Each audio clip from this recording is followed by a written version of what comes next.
नमस्कार साथियों, मैं अविनाश दास रेशनल कबीर यूट्यूब चैनल में आप सबका हार्दिक स्वागत करता हूं। साथियों, यदि चैनल को सब्सक्राइब ना किए हों तो सब्सक्राइब जरूर करें, शेयर करके अपने साथियों तक वीडियो को पहुंचाएं, हर ग्रुपों में पहुंचाएं, बेल आइकन को प्रेस कर ऑल नोटिफिकेशन ऑन रखें ताकि हर नया अपडेट आप तक पहुंच सके। लाइक करें दोस्तों और कमेंट जरूर लिखें। बहुत दिनों के बाद आज समय निकाल पाया हूं दोस्तों। समय निकालना जरूरी भी था क्योंकि आज यह पर्व जो है दीपावली का पर्व है। आप सबको बहुत बहुत दीपावली की मंगल कामनाएं मैं प्रेषित करता हूं। और दोस्तों, आप सब कुशल हो, मंगलमय हो, इसकी कामना करता हूं। यह दीपावली के त्यौहार पर दोस्तों प्रायः मैं एक दो वीडियो बना भी चुका हूं, लेकिन आज और बना देता हूं ताकि आपको कंफ्यूज ना रह जाए।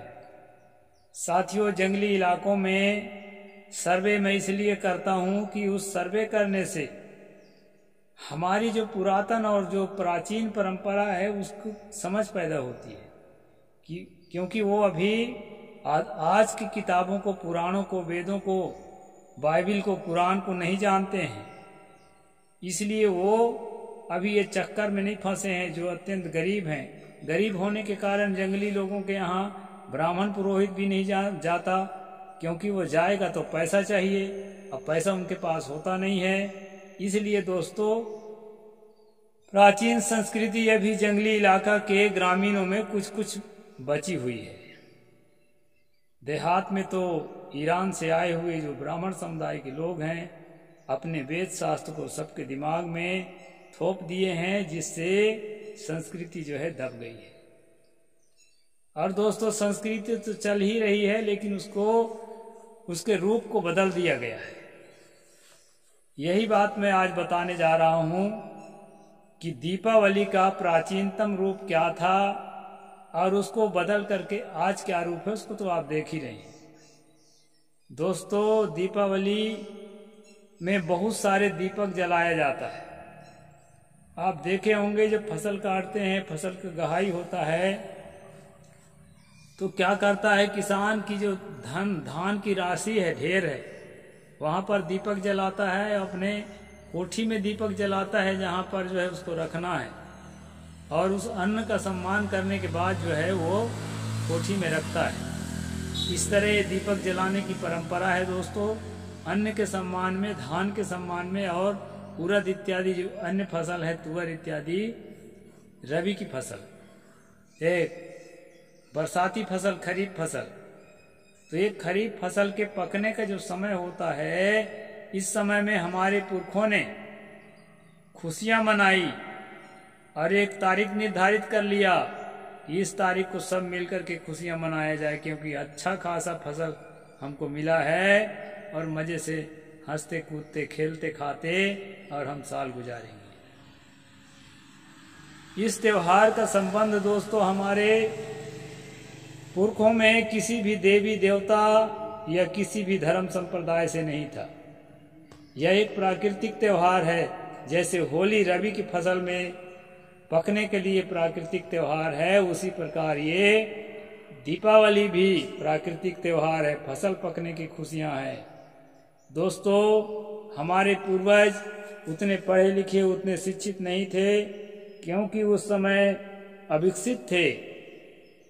हर एक संस्कृति का, हर एक समाज का विकास धीरे धीरे हुआ है। उस समय दोस्तों अंधविश्वास तो था, लेकिन अलग तरह का अंधविश्वास था। बैल को, भैंसा को, गाय को, बैल को लक्ष्मी कहा जाता था और उसके वार्षिक करते थे, पूजा करते थे, इसीलिए इसको लक्ष्मी पूजा कहा जाता है। अब कोई कहेगा कि गाय, बैल, भैंसा और ये सबको लक्ष्मी क्यों कहा जाता है? तो साथियों, ये लक्ष्मी तो स्त्रीलिंग शब्द है। यहाँ देहात की भाषा में, हमारे जो मूल लैंग्वेज है, इसमें लिंग भेद शब्दों में नहीं होता। एक बात आपको समझना होगा। कोई कह देगा कि हाथी आता है या हाथी आती है या पानी बहती है, ऐसा अगर कोई कह देगा तो उसमें आप अचरज में मत पड़ना, क्योंकि हमारे ग्रामीण भाषा में जो कहना चाहिए कि एक तरह के प्राकृतिक लैंग्वेज का ही एक हिस्सा है, उसमें लिंग भेद और वचन भेद बहुत ज़्यादा नहीं होता है। तो इस सबको लक्ष्मी कहा जाता था दोस्तों, और इसी की पूजा किया जाता था। उसके ठीक दूसरे दिन जो है गोवर्धन का पूजा किया जाता था। गोबर अर्थात जो है पशुओं का मल है, गोबर जिसको कच्चा फर्श की पुताई करने के लिए, लिपाई करने का, और जो है उसके सुखा करके और ईंधन जलाने का, भोजन बनाने में उपयोग करते थे दोस्तों, और उसको सड़ा कर खेत में खाद के रूप में, कंपोस्ट के रूप में डाला करते थे। इसलिए उसको धन का दर्जा दे करके और उसकी पूजा किया जाता था, इसलिए गोवर्धन पूजा है। अब इसमें जो है चालाक लोगों ने, पुरोहितों ब्राह्मणों ने डाल दिया कि गोवर्धन पर्वत को उंगली पे श्री कृष्ण ने ऐसा छोटी उंगली कनिष्ठिका पे ऐसे उठा दिया, इंद्र ने पानी बरसाया तो सब हीरों को उसके नीचे वो छाया दे दी, इसलिए उस गोवर्धन पर्वत की पूजा है। तो एक प्रश्न और उठता है कि पूजा के योग्य यदि वो ऐसा हुआ है तो कृष्ण होगा कि गोवर्धन पर्वत होगा। लेकिन दोस्तों कहीं भी आप नहीं पाएंगे कि गोवर्धन पर्वत की पूजा, पहाड़ में पूजा करने कोई जाता हो। किसी शहर में पूरे भारत में घूम लीजिए, लेकिन मैं जो बात कहता हूं वो घरों घर आपको दिखाई पड़ेगा कि अपने दरवाजा के बगल में गोबर रख करके उसमें फूल रखते हुए, सिंदूर चढ़ाते हुए आपको दिख जाएंगे गांव गांव देहात में। वे इसको गोबर को ही गोवर्धन कह करके उसका सम्मान करते थे दोस्तों। और लक्ष्मी पूजा, पशु पूजा के रूप में अपने कृषि कार्य में उपयोगी पशुओं को सींग को रंगा जाता है, माला पहनाते हैं गले में और उनको पकवान बनाकर खिलाते हैं, जो परंपरा आज भी है। तो पशु को ही लक्ष्मी कहा जाता था दोस्तों। तो लक्ष्मी पूजा और गोवर्धन पूजा ये दोनों जो है पशु से जुड़ा हुआ है, ये किसी देवी से या किसी देवता से जुड़ा हुआ नहीं था, और उसको उसी रूप में हमें देखना चाहिए। ये पुरोहितों ने अपने धर्म का धंधा कर्मकांड करने के लिए सब कुछ घुसाया है। हमारे रैशनल साथियों को, हमारे रैशनलिस्ट साथियों को इस बात का प्रचार करना चाहिए और इस ढोंग से अपने लोगों को मुक्त करना चाहिए। यह किसी कमल के फूल पर बैठी हुई किसी महिला का प्रतिमा के पूजा करने का त्यौहार नहीं है। हमारा लक्ष्मी, हमारा पशु ही होते थे, हमारा अन्न ही होता था। मैंने शुरू में बताया कि अन्न के ढेरी के सामने जो है दीपक जलाते हैं, और जहाँ रखना है कोठी जो होता है अन्न रखने का, उसमें भी जो है कोठी पखारी जो होता था उसमें भी जलाया जाता है। तो ये दीपक जलाने की प्रथा है दोस्तों। कुछ लोग जो है भ्रम डालते हैं कि राम जो है वनवास से इसी दिन लौटे तो उनको दीपक से स्वागत किया गया था, लेकिन मैं तुलसी और वाल्मीकि दोनों रामायण पढ़ा दोस्तों, ये घटना का जिक्र कोई नहीं करता। वाल्मीकि रामायण में जो है राम के आते ही भरत जो है अपने नौकरों को कहते हैं कि बैठने के लिए चारपाई खाट लाओ और दीपक जला कर लाओ, तो हम आरती उतार कर भाई का स्वागत करेंगे। दोस्तों दीपक लाने की बात तो है, लेकिन वो तारीख तिथि नहीं बताया गया है कि कब आए थे कब नहीं आए थे, इसलिए बात निरस्त हो जाती है। छोटी सी बात पा करके उसमें घुमा फिरा के घुसाना पुरोहितों का काम है। तो इस प्रकार दोस्तों ये सच नहीं है। असली सच यही है कि अपनी फसल का सम्मान करने के लिए और फसल उत्पादन में जो पशु काम आए थे उन जीवित पशुओं का सम्मान करने के लिए इस त्यौहार को शुरुआत किया गया था, और वो चला भी आ रहा है, जंगली क्षेत्रों में भी मिटाया नहीं जा सका है। और दोस्तों कृष्ण का भी पूजा करते हुए आप नहीं पाएंगे। राम के पूजा करते हुए अभी अभी उत्तर प्रदेश में योगी आदित्यनाथ ने शुरू कराया है 2-3 साल से। इसके पहले दीपावली के दिन राम का पूजन कोई नहीं करता था, लक्ष्मी पूजन और गणेश पूजन करते थे, वो भी एक थोपा हुआ है। इसलिए दोस्तों अपने मूल की ओर लौटिए। हमारी संस्कृति जो है प्राकृतिक संस्कृति है।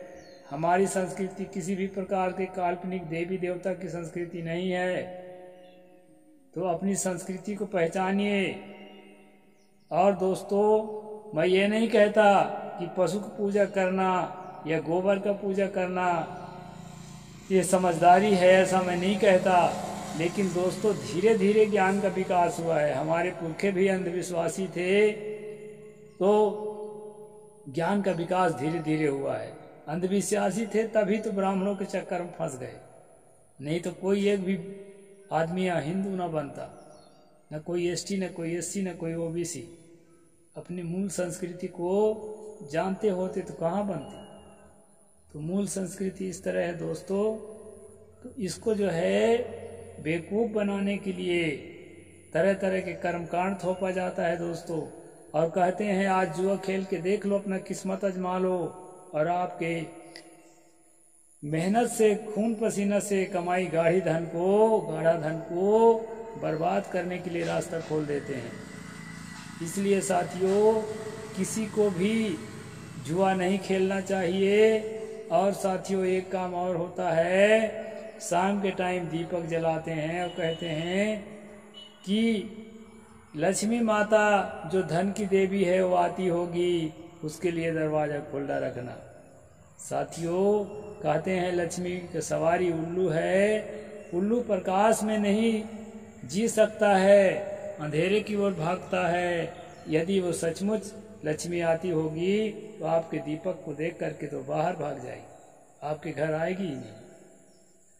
हालांकि न कहीं लक्ष्मी होती, न कहीं दीपक के प्रकाश से कोई उल्लू भागता न आता, ये सब काल्पनिक हैं। लेकिन खास बात है दोस्तों, अंधविश्वास से आप लोग निकलिए।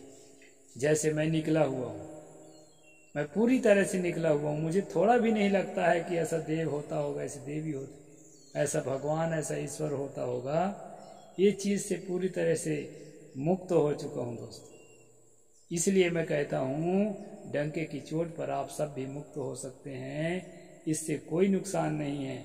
साथियों, लोग मेरे खिलाफ बहुत तरह की कार्रवाइयाँ करते रहते हैं, सब तरफ से हारते हैं तो तंत्र मंत्र करते हैं। अभी जो है एक मुर्गा को उसमें सिंदूर इंदूर बंधन उंदन लगाए के और मंत्र पढ़ के छोड़ दिया गया था कि गांव का सारा बीमारी जो है हमारे घर का बीमारी, पड़ोस का बीमारी, ये अविनाश दास के ऊपर लग जाए।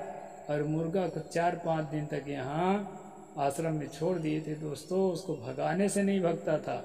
एक बात बताऊंगा कि मुर्गा मुर्गी को कभी कोई पत्थर मारने की कोशिश करेगा तो वो उसी ओर भागता है जिस घर से वो आया हो, ये उनका पक्का प्रमाण है। लेकिन जब उसको दोस्तों एक भुलेरी नाम की जड़ी होती है, मनुष्य भी उसको जो है छू जाता है या खा जाता है तो उसकी दिमाग खराब हो जाता है। उसी को मोहनी खवाते हैं। मोहनी किसी को मत खिलाना दोस्तों, उसमें पागलपन की बीमारी होती है। वो भी मस्तिष्क को खराब करने वाली जड़ी बूटी है। उसी को मुर्गा को खिला दिए होंगे ताकि वो अपना घर के रास्ता ना समझ सके। और आज 5वां दिन है दोस्तों, आज दिखाई नहीं पड़ रहा है, शायद कोई जानवर खा गया होगा तो यह चाहे वो गांव की तरफ लौट गया होगा, तो यहीं पड़ा रहता था। तो इस तरह से जो है तंत्र मंत्र करके और जो है मुझे भयभीत करते हैं, जबकि इन पागलों को ये पता ही नहीं है कि तंत्र मंत्र कुछ नहीं होता है। ये 100% झूठ है, इसका कोई प्रभाव नहीं पड़ता है। हाँ, जो डर गया सो मर गया, डरपोकों के ऊपर जरूर प्रभाव पड़ता है। इसलिए निडर बनो दोस्तों। निडर रहोगे तो तंत्र मंत्र जादू टोना कुछ आपके ऊपर कुछ नहीं, प्रभाव तो किसी के ऊपर नहीं पड़ता, लेकिन डर के कारण आदमी के शरीर में जो है बीमारी उपस्थित होती है। इसलिए साथियों, दीपावली की मंगल कामना आपको देता हूँ। और दीपावली जो है खुशियों से मनाओ, लेकिन किसी प्रकार के अंधविश्वास में ना पड़ो। हमारे पुरखे कच्चा घर होने के कारण घर की सफाई करते थे, क्योंकि बरसात में अस्त व्यस्त हो जाया रहता था, और रिपेयर करते थे और लिपाई पुताई करते थे। वो परंपरा भी आज मौजूद है। तो लिपाई पुताई सफाई अच्छी चीज़ है, करो दोस्तों। और जुआ मत खेलना, और साथियों नशा खा पी करके, गांजा भांग दारू पी करके अपने जीवन को, अपने नैतिकता को और अपने कहना चाहिए कि धन को, अपने स्वास्थ्य को, ये सब को नरक में मत डालिए। किसी भी प्रकार की नशीली चीज आपको नहीं लेना है। और आतिशबाजी, पटाखे आदि फोड़ करके समाज में प्रदूषण फैलाने में अपना हाथ मत बटाइए। इससे जो है प्रदूषण होता है दोस्तों, और इससे कई हादसे भी हो जाते हैं। इसलिए पटाखे वटाखे फोड़ने से बचिए। अगर बच्चों का दिल नहीं मान रहा है तो आंगन में छोटा मोटा पटाखा दे दीजिए, पैसा भी कम लगेगा और जो है प्रदूषण भी कम होगा। और धीरे धीरे कुप्रथाओं से अपने आप को मुक्त करो दोस्तों। जुआ नहीं खेलना, मांस नहीं खाना है। जब आप कहते हैं कि ये हमारे लिए खुशियों का दिन है, तो दूसरे प्राणी के लिए उसके खुशी छीनने का दिन कैसे हो सकता है। इसलिए किसी प्राणी का वध मत करना दोस्तों, और किसी प्राणी का मांस नहीं खाना। यह जो है पवित्र मन से खुशियां मनाने का दिन है। तमाम तरह के मसाले हैं, स्वाद लेने के लिए आपके लिए बने हैं। तमाम तरह से फल हैं, सब्जियां हैं, मेवे हैं। इन सब को खा करके अहिंसा और शाकाहार का पालन करते हुए इस त्योहार को मनाना दोस्तों। और किसी भी प्रकार से देवी देवता, किसी भी प्रकार से अंधविश्वास, ईश्वर परमात्मा के चक्कर में मत पड़ना। ये सब के सब फर्जी और झूठ हैं। प्रकृति में आप इंजॉय करिए। और परम सत्य यदि कोई है तो यह चेतना ही है, और यह चेतना आप स्वयं हो, आपसे अलग कुछ नहीं है। इसलिए अपने आप को पहचाने और काल्पनिक देवी देवता ईश्वर परमात्मा के भ्रम से मुक्त होकर के अपने जीवन की सुरक्षा करें, समाज की सुरक्षा करें और सेवा करते हुए, कर्तव्य करते हुए अपने जीवन को व्यतीत करें। दीपावली के कोटि कोटि मंगल कामना देते हुए मैं अपनी बात को पूरा करता हूँ। साहेब बंदगी, जय जोहार, नमो बुद्धाय, जय भीम, जय भारत।